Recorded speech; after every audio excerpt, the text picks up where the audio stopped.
So here is a really nice cool down for you. Just, oh, I need to turn that timer off.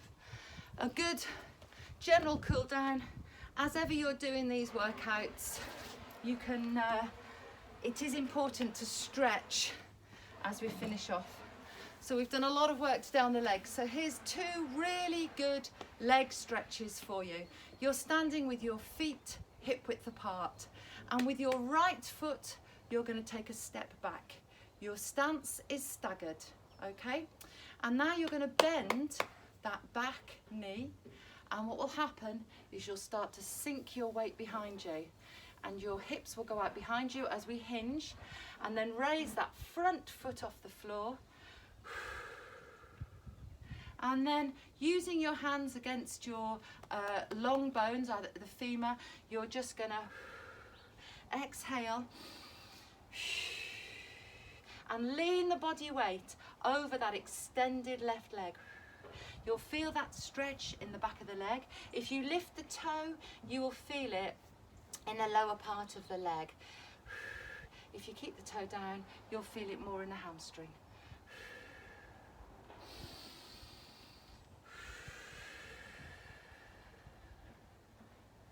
Exhale and drop that body weight over that extended leg, and then come up to standing and bring the feet together, and we're going to repeat on the other side.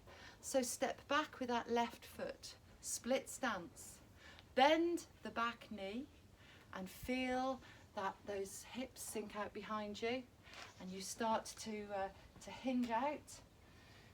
Lift that front toe off the floor and guide your body weight over that extended leg. This is a lovely stretch you can do after a walk, after a run. You don't have to get on the floor, you know, you don't even have to get yourself muddy and dirty. I like this stretch because you can do it standing.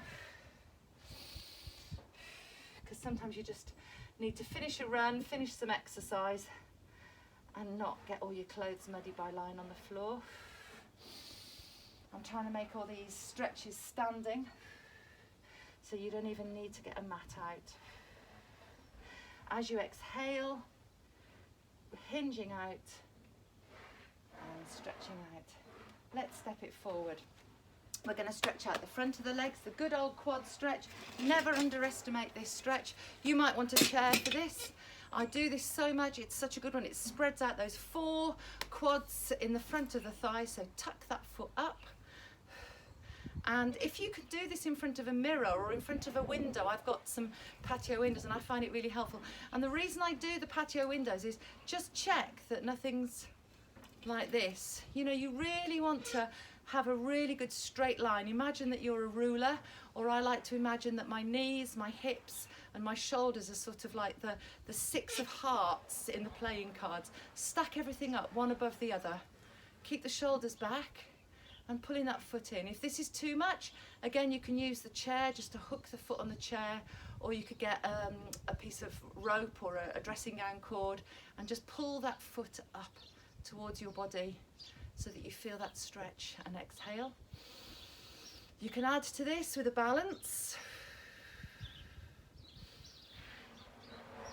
Opposite arm goes up and drop the foot, and then let's repeat on the other leg. So again, check that you've got a good stance before you start. Hook that foot up. Check yourself in your patio windows. Check that the hips are coming forward. Check that nothing's sort of, you know, see this? Whoop. You want to just check that everything's stacked one above the other like that beautiful dominoes or playing cards. And then when you're ready, add that reach. Feel your serenity. Feel your calmness. Feel your strength. Feel how you're holding yourself up on that foot. Drop the foot. Another great standing stretch is just to pass the arm across the front of the body, and then on a long bone, never the joint, just stretching out the shoulder.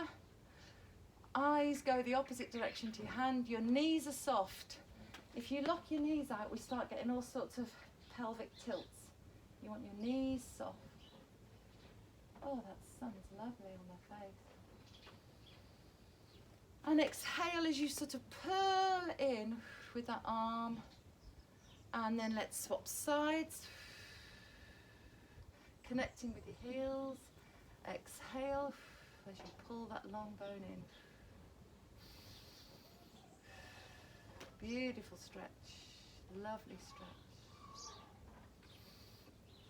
And then we're going to link the arms up overhead, take the feet wide out, and we'll do some side reaches. Sometimes people like to grab hold of their wrist and pull on that wrist. So you're pulling with the opposite hand. Knees are soft, up to the middle, and swap. Pull on that wrist if that helps you really engage that upper body. Otherwise you can just reach with the fingertips, but I quite like a wrist pull. And up we come to the middle. And never, folks, underestimate the power of just circling those arms forward, moving in that incredible joint, the shoulder joint, squeezing the shoulder blades together, flip it backwards. Exhale.